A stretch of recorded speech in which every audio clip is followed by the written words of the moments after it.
जब जब भारतीय जनता पार्टी चुनाव हारती है तब तब परसेप्शन खड़ा करने के लिए एजेंसियों का सहारा लेती है। भारतीय जनता पार्टी और केंद्र की सरकार सिर्फ और सिर्फ विपक्षी दलों को बदनाम करने के लिए इस तरह का काम कर रही है और भारतीय जनता पार्टी कहीं ना कहीं इंसान और इंसानियत के लिए खतरा है, इसीलिए इस तरह की राजनीति का सहारा लेती है।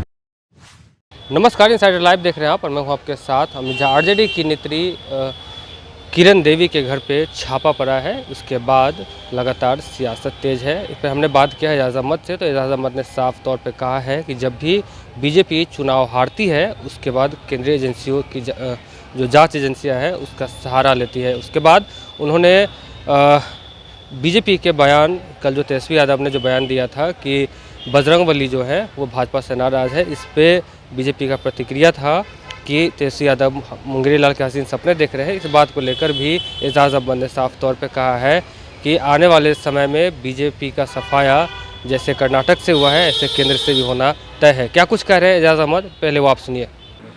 देखिए, जब जब भारतीय जनता पार्टी चुनाव हारती है तब तब परसेप्शन खड़ा करने के लिए एजेंसियों का सहारा लेती है और सबको पता है कि एजेंसियां किन के इशारे पर काम करती है।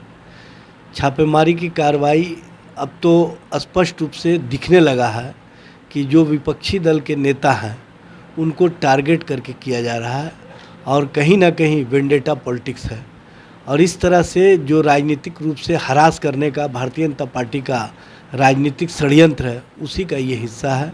लेकिन चाहे जितना भी प्रयास कर ले भारतीय जनता पार्टी, उनको इस तरह के प्रयासों में कोई सफलता नहीं मिल सकती है, क्योंकि जनता और जनता के बीच में ये बात चली गई है कि भारतीय जनता पार्टी राजनीतिक विरोधियों को हरास करने के लिए, परेशान करने के लिए, उनके प्रति विद्वेष की भावना के लिए इस तरह के छापेमारी की कार्रवाई में एजेंसियों का सहारा लेती है। और इन एजेंसियों के संबंध में माननीय सर्वोच्च न्यायालय के पूर्व मुख्य न्यायाधीश रमन्ना साहब ने स्पष्ट रूप से कहा था कि एजेंसियों को अपनी विश्वसनीयता बनाए रखने के लिए कहीं ना कहीं बेहतर ढंग से काम करना चाहिए और केंद्र सरकार को निर्देशित किया था कि इन एजेंसियों की विश्वसनीयता के लिए एक अलग से आयोग की आवश्यकता है जो इन एजेंसियों की निगरानी करे। लेकिन अफसोस की बात है कि उस पर भारतीय जनता पार्टी या केंद्र की सरकार कोई काम नहीं कर रही है। भारतीय जनता पार्टी और केंद्र की सरकार सिर्फ और सिर्फ विपक्षी दलों को बदनाम करने के लिए इस तरह का काम कर रही है।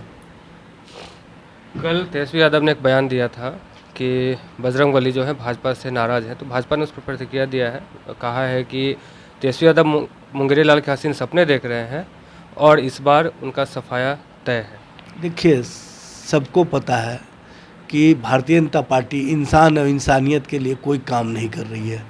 इंसान को जितना प्रताड़ित कर रही है भारतीय जनता पार्टी, ये किसी से छुपी हुई बात नहीं है। और जो इंसान और मानवता को प्रताड़ित करता है उसके साथ भगवान नहीं खड़े होते हैं, ये सबको पता हो जाना चाहिए। और भारतीय जनता पार्टी कहीं ना कहीं इंसान और इंसानियत के लिए खतरा है, इसीलिए इस तरह की राजनीति का सहारा लेती है। देखिए, तेजस्वी जी स्पष्ट रूप से बिहार में भारतीय जनता पार्टी को सत्ता से बेदखल करके भाजपा नेताओं को संदेश दिए हैं कि बिहार से जो राजनीति का आगाज़ हुआ है ये कर्नाटक होते हुए 2024 में केंद्र की सत्ता से भाजपा को बेदखल करने का काम करेगा।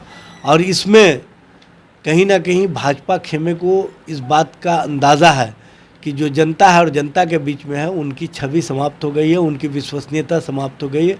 तो आपने साफ तौर पर सुना कि एजाज अहमद का कहना है कि जिस प्रकार से बीजेपी चुनाव हारी है, कर्नाटक चुनाव हारी है, उसके बाद से फिर से एक बार बिहार में वो जो है केंद्रीय एजेंसियों का और जांच एजेंसियों का जो है वो सहारा ले रही है। उसके बाद उन्होंने यह भी कहा कि जब भी कुछ ऐसा होता है, बीजेपी चुनाव हारती है, उसके बाद किसी न किसी नेता को परेशान किया जाता है। और सबसे बड़ा उन्होंने यह भी कहा है कि तेजस्वी यादव ने जिस प्रकार से बिहार में उनको सत्ता से बेदखल किया है, इसका झंझलाहट साफ दिख रहा है, वो परेशान है, बीजेपी जो है वो परेशान है। और उन्होंने यह भी बताया कि आने वाले समय में 2024 का जो लोकसभा चुनाव है उसमें बीजेपी को केंद्र से जाना तय है। फिलहाल हमारे साथ बने रहिए और देखते रहिए इनसाइडर लाइव। नमस्कार।